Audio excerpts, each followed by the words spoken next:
காட்டுக்குள்ள காணாங்குருவி ரெண்டு என்ன பேசுது அட என்ன பேசுது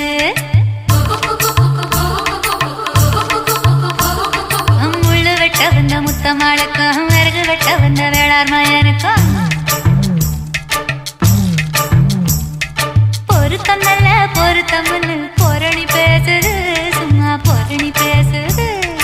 கருவேலங்காட்டுக்குள்ள கட்டி வச்ச கூட்டுக்குள்ள காணாங்குருவி ரெண்டு என்ன பேசுது அட என்ன பேசுது முள்ளு வெட்ட வந்த முத்தம்மாளுக்கும் விறகு வெட்ட வந்த வேளார் மயனுக்கும் வரசல் என்ன பொரணி பேசுது சும்மா பொரணி பேசுது